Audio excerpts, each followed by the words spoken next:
شرعی اعتبار سے اس طرح سے کہ نافرمانی پروردگار نہ ہو اور اطاعت اور اتباع خالق کا حق ادا ہو جائے. تو اگر حق ادا ہو جاتا ہے کسی سے پوچھنے کی ضرورت نہیں ہے. لیکن اگر ہم نہیں ہیں ایسے تو کیا کرتے ہیں ہم؟ آپ کسی بھی مسئلے میں، گھریلو مسئلہ ہو، باہر کا مسئلہ ہو، تعلیمی مسئلہ ہو، غیر تعلیمی مسئلہ ہو، تعمیری مسئلہ ہو، غیر تعمیری مسئلہ ہو، گھر کے چھوٹے موٹے کام ہو، اگر آپ نہیں جانتے تو کیا کرتے ہیں؟ کسی کو بلاتے ہیں، کسی سے پوچھتے ہیں، کسی سے سوال کرتے ہیں. بھائی ہمارے سامنے یہ دشواری آ گئی ہے، ہماری یہ چیز خراب ہو گئی ہے، ہمارا یہ مسئلہ ہو گیا ہے، اس کا حل کیا ہے؟ پوچھتے ہیں کہ نہیں پوچھتے ہیں؟ ہر انسان یہ کہتا پوچھتے ہیں. اور اگر پوچھنے بھی مسئلہ حل نہیں ہو پاتا تو اسے بلاتے ہیں کہ جسے اس کا ماہر سمجھتے ہیں. اسے بلانے کے بعد اپنے مسئلے کا حل تلاش کرتے ہیں. یہی ہے نا حیات انسانی. اس کے علاوہ کوئی اور چیز تو نہیں ہے نا. کوئی بھی چیز جسے ہم نہیں جانتے اس کے بارے میں کسی سے پوچھتے ہیں. بھائی یہ بتانا کہ ہمارے سامنے یہ دشواری پیش آ گئی ہے، اس کا حل کیا ہے؟ کوئی شخص ایسا ہو جو کھڑا ہو کر کے یہ کہہ دے کہ میں کسی سے نہیں پوچھتا، میرے گھر کی جو بھی چیز خراب ہوتی یا تو توڑ دیتا ہوں یا پھینک دیتا ہوں، نہیں لے آتا ہوں، ضرورت محسوس نہیں کرتا کہ اسے ٹھیک کروں. ہے کوئی ایسا انسان جو اپنے گھر کی ہر شے کو توڑ پھوڑ کر کے پھینک دے کیونکہ یہ مسئلہ پیش آ گیا ہے، اسے حل میں نہیں کر سکتا، لہذا نہ کسی سے پوچھوں گا نہ کسی سے ٹھیک کراؤں گا؟ کوئی ایسا انسان نہیں ملے گا. اور جو انسان ایسا کرنا شروع کر دے گا نا، اسے آپ بھی کہیں گے بھیا تم سے خدا سب کو بچائے. کیونکہ اگر یہ تمہاری سنت اور سیرت قائم ہو گئی تو گھر میں روز ہی توڑ پھوڑ ہوگی، تعمیر کبھی نہیں ہو سکتی. اشیاء توڑی پھوڑی جاتی رہیں گی، تعمیری کام کبھی نہیں ہو سکے گا. گھر کا ہر گوشہ کہیں نہ کہیں سے ٹوٹا ہوا نظر آئے گا، کبھی اس کی اصلاح ممکن نہیں ہو سکے گی. تو اس کا مطلب ہی یہ ہے کہ انسان ہر مسئلے کے حل کو یا خود تلاش کر لے، اور اگر نہیں تلاش کر سکتا تو پھر فطرت انسانی یہ ہے کہ اس سے پوچھتا ضرور ہے کہ جس سے اس مسئلے کے حل کا امکان ہو سکتا ہے. ممکن ہو سکتا ہے کہ یہ شخص میرے اس مسئلے کو حل کر سکتا ہے. کوئی مشکل بات تو نہیں ہے نا؟ سمجھ میں آ رہی ہے نا یہ بات؟ ہر انسان فطری طور پر اس سے معلوم کرتا ہے جس کے ذریعے سے مسئلے کا حل تلاش ہو سکتا ہے. اور تقلید کہتے کسے ہیں؟ آپ اپنے گھر کی چیزوں کی اصلاح کے لیے دوسروں سے پوچھ کر کے یا اس کے ذریعے سے مسئلے کو حل کرتے ہیں، یہی تقلید ہے. کوئی یہ نہیں کہتا بیعت کر لو کسی کی. ایک تصور قائم کیا گیا ہے کہ تقلید کا مطلب گلے کا توق. گلے کا توق اس کی دلیل کیا ہے میں نہیں جانتا. تقلید کا مطلب گلے کا توق. یہ کہاں سے آیا ہے، کس نے نکالا ہے، اس کا بھی کوئی وجود نہیں ہے. کہ اگر آپ نے کسی سے پوچھ کر کے آپ نے اپنے گھر کے کسی شے کی اصلاح کر لی تو آپ نے اس شخص کا توق پہن لیا. ہے کوئی ایسا کلیہ؟ اگر کسی شخص کے ذہن میں کوئی بہترین دلیل ہو تو خدا را مجھے بتا دیجئے گا.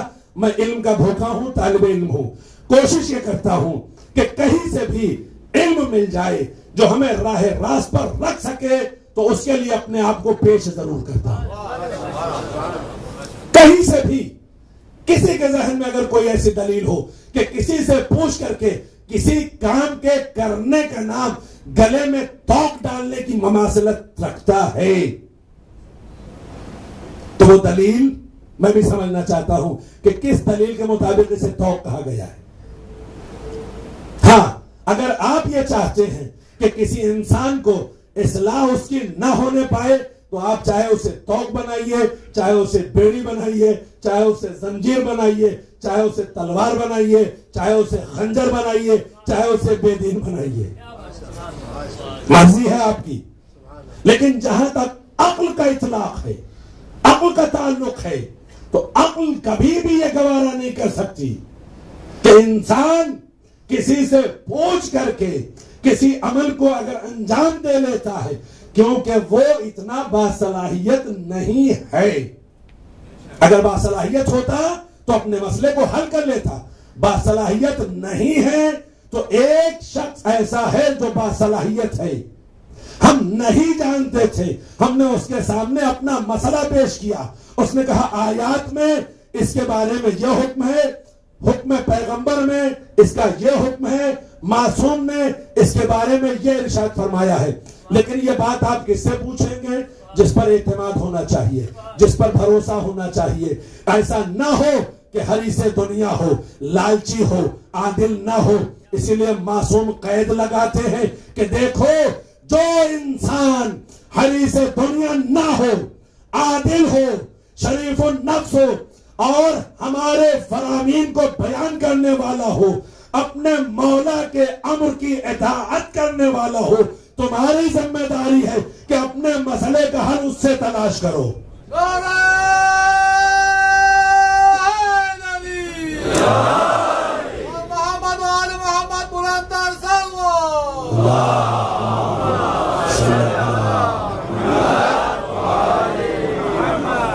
ایسا نہیں ہے کہ ہر ایک سے،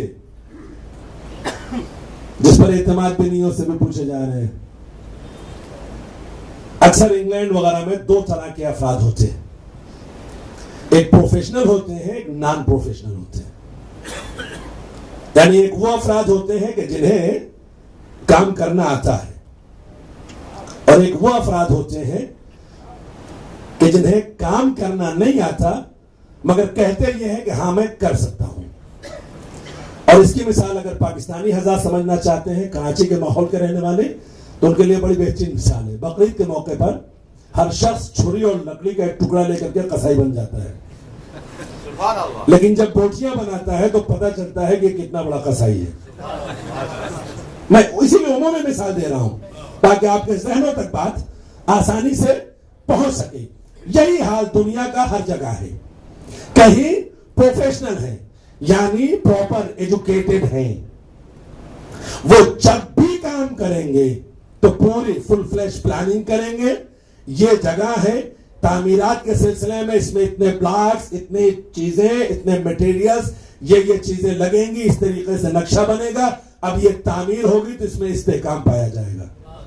ایک شخص اپنی گاڑی میں ایک سیڑھی رکھ کر کے اور کچھ چیزیں رکھ کر کے چلایا، ہاں میں بنا دوں گا، نہ اس کی بنیاد صحیح ہوتی ہے نہ تعمیر صحیح ہوتی ہے۔ چند دنوں کے بعد جب دشواریاں شروع ہوتی ہیں تو بیچارہ صاحب مکان فریاد کرتا ہے کس بے وقوف سے بنوا لیا، کاش کسی پروفیشنل کو۔ تو دنیا میں دو طرح کے افراد ہمیشہ پائے گئے ہیں، اسی لیے علماء حق اور علماء سو کی بھی گفتگو کی گئی ہے۔ یہ ہم سب کی ذمہ داری ہے کہ دین سے ہٹانے والوں کو بھی پہچانے اور دین بتانے والوں کو بھی پہچانے، دین بتانے والوں کو بھی پہچانے کہ ہمیں دیدار کون بنا رہا ہے، ہمیں پیغام الہی کون پہنچا رہا ہے۔ یہی ذمہ داری ہے علماء اور مجتہدین کی کہ جو آپ کے فقہی مسائل، آپ کے شرعی مسائل، آپ کے دنیاوی اعتبار سے نئے جدید مسائل